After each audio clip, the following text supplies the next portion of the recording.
আমাদের ওভারনাইট হাইকিংয়ের আজকের প্রথম দিন। আর আমাদের গন্তব্যস্থল শুরুতে আমরা চলে আসছি, তা হচ্ছে কাম্পো দেল ওসো। তো কাম্পো দেল ওসো এটা হচ্ছে মেইন একটা স্কোয়ার। তো এখান থেকে শুরু হয়েছে। তো আমরা জঙ্গলের ভিতর চলে যাবো আস্তে আস্তে, আর এইখান দিয়ে ট্রেল শুরু হবে। তো এখান থেকে আজকে আমরা চেষ্টা করব যে মন্তে তারিনোর দিকে যাওয়ার, যা এর আগের পর্বে আমি দেখছেন আমি একা আসছিলাম, ওটা থেকে আরও অনেক সামনে। তো আস্তে আস্তে আমাদের যাত্রা শুরু হবে। তো আমাদের প্রথম যাত্রাস্থল কাম্পো দেল ওসোতে আমরা আজকে সকাল 10:30টায় শুরু করলাম প্রথম দিন। দেখা যাক আস্তে আস্তে আমরা কী অবধি যেতে পারি।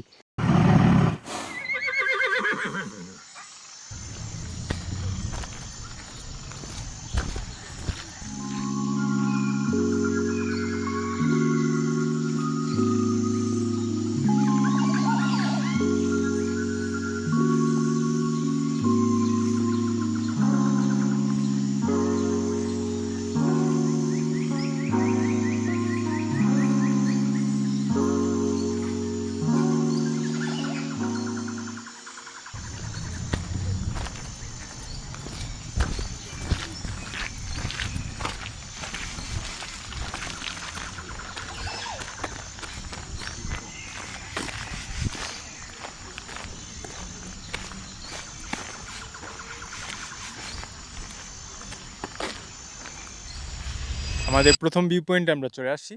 এখান থেকে দেখা যেতেছে অনেক মনোরম একটা দৃশ্য পাহাড়ের উপরে। আর পাহাড়ের ঠিক নিচে একটা গ্রাম আছে, নাম হচ্ছে বাল্লেপিয়াত্রা। তো দেখাই যেতেছে কত সুন্দর গ্রামটা, অনেক ছোট্ট দেখা যেতেছে, আর চারিদিকে সব পাহাড়, খুবই সুন্দর। আমরা অলমোস্ট এখন আছি 1700 থেকে 1800 মিটার উপরে। এখান থেকে পাহাড়টা খুব সুন্দর দেখা যেতেছে। সামনে যে বড় পাহাড়টা দেখা যেতেছে, হয়তো আজকে আমাদের ওইদিকে যাওয়ার গন্তব্য। জানি না কতটুকু যেতে পারবো, বাট দেখা যাক।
আমরা আমাদের ভিউ পয়েন্টে চলে আসছি, যেটা হচ্ছে মেইন ভিউ পয়েন্ট লেবেদুত। সো এখান থেকে যে পাহাড়টা দেখা যেতেছে দূরের দিকে, সেটাই হচ্ছে মন্তে তারিনো।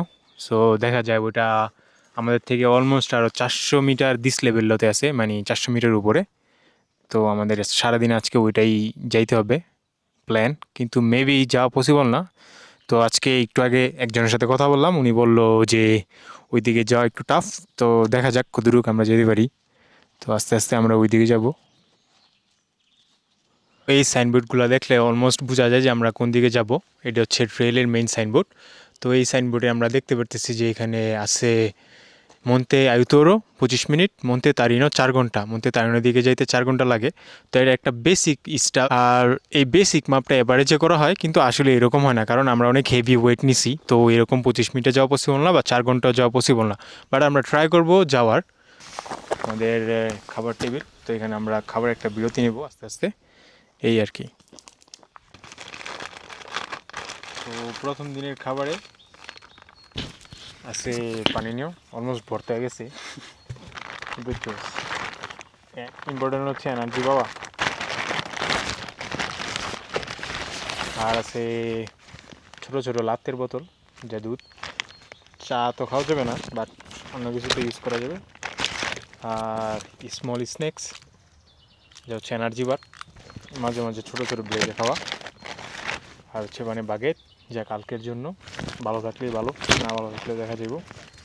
আর রাত্রের জন্য খিচুড়ি টাইপ, তার তো রাইস। তো এই হচ্ছে খাবারের প্ল্যান। তো দেখা যাক কী অবস্থা। বৃষ্টি কিন্তু বৃষ্টি দেয় না।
ইতালি ট্রেডিশন অনুযায়ী প্রত্যেকটা পাহাড়ের উপরে বেসিক্যালি এরকম ক্রস থাকে, কারণ ওরা খ্রিস্টান ধর্মের লোকজন বেশি। তো আবার স্পেশাল যেই পাহাড়গুলো আছে প্রায় 1,500 মিটার উপরে, ওইগুলোতে একটা ঘন্টা দেওয়া থাকে। তো এই নিয়ম অনুযায়ী হচ্ছে যখন কেউ ঘন্টা বাড়ি দেয়, তো একসাথে 3টা ঘন্টা বাড়ি দেওয়া, ট্যাং ট্যাং ট্যাং। মজার একটা জিনিস। আমরা চলে আসছি আমাদের অপশনের দ্বিতীয় গন্তব্যস্থল, যেটা হচ্ছে মন্তে আয়ুতোরে। এর আগের পর্বে হয়তো বা দেখছেন আমি একাই আসছিলাম, কিন্তু আজকে হেভি ব্যাকপ্যাকের জন্য আমরা ডিসাইড করছি আমাদের ক্যাম্পিং এই মন্তের মানে এই মাউন্টেনের নিচের বেলিতে করার। খুবই সুন্দর একটা মাউন্টেন, কারণ পিছনের যে বেলিটা আছে, পিছনের যে মাউন্টেন, সেটাতে মেন যাওয়ার উদ্দেশ্য ছিল, কিন্তু এখান দিয়ে আরও 2টা পাহাড় আছে, যেটা আর ট্রেলটা খুঁজে পেতেছি না। সো যাওয়াটা একটু কঠিন। সো আমরা ডিসাইড করছি একটু রিল্যাক্স ক্যাম্পিং করার, যেহেতু একদিন ওভারনাইট ক্যাম্পিং। তো আমরা এই পাহাড়েরই ভ্যালিতে ক্যাম্পিং করব।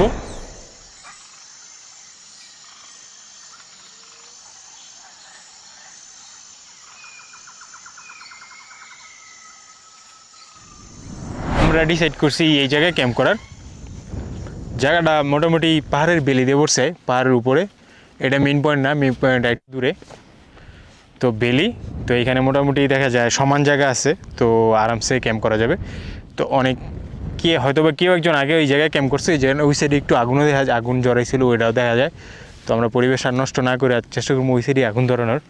তো এখন আমাদের মেইন কাজ হচ্ছে যা ক্যাম্প ক্রিয়েট করা, আর হচ্ছে যা আগুনের জন্য লার্কি জোগানো, যেটা হচ্ছে পাহাড়ে একটু নিচে যেতে হবে, ওই জায়গা থেকে কালেক্ট করতে হবে। তো আস্তে আস্তে ক্যাম্প ক্রিয়েট করাটা হচ্ছে মেন কাজ। দেখা যায় হাই অ্যালটিটিউডের একটাই প্রবলেম, এখন বাতাস কম আছে, বাট কম বলতে ভালোই আছে, কিন্তু রাত্রে আবার অতিরিক্ত বাতাস ক্রিয়েট হতে পারে, কারণ এর আগে এরকম হয়েছিল। তো ক্যাম্প খুব ভালোভাবে ক্রিয়েট করতে হইব।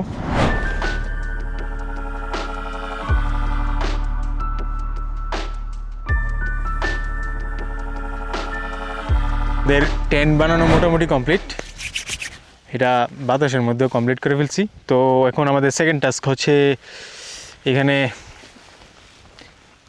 আগে যে ক্যাম্প করে গেছে ওরা আগুন জ্বলাইছিল, বাট বৃষ্টির কারণে এগুলো সব নষ্ট হয়ে গেছে। তো এখন পাথর দিয়া একটা গোল রাউন্ড করার চেষ্টা করি, যেন আগুনটা ক্রিয়েট করলেও আগুনটা পরবর্তীতে বাইরে না যায় বা পরিবেশ ধ্বংস না করে। So let's do it.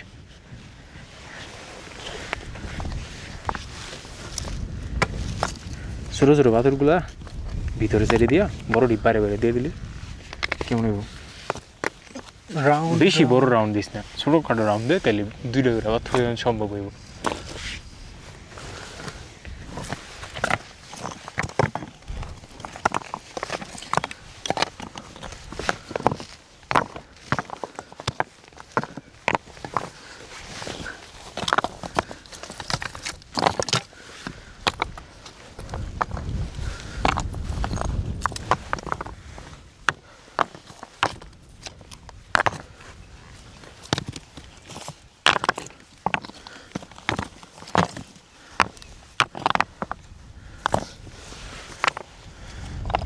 Officially এই পাহাড়ের ভিতরে আগুন জ্বালানো নিষেধ। ওকে, সো বেসিক্যালি একটা সাইজ আসছে, যদি আর কেউ দেই, হ্যাঁ এখন কিছু আর কি থুবাই দিব।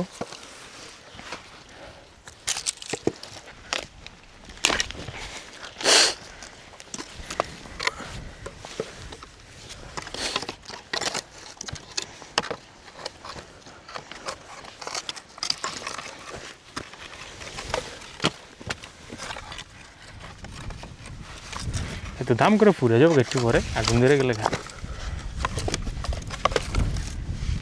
বেশি আগুন ধরে যাবো না।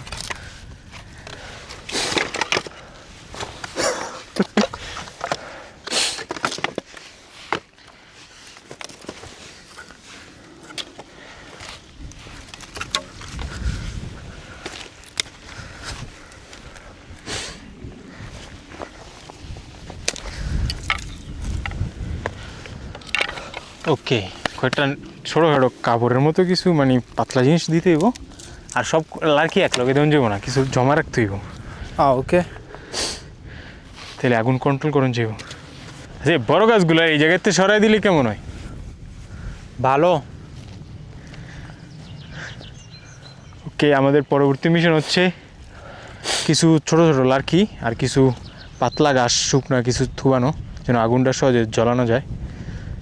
আমাদের তো লাইটার নেই, ডাইরেক্ট রান্নার জিনিস দিয়ে করতে হবে।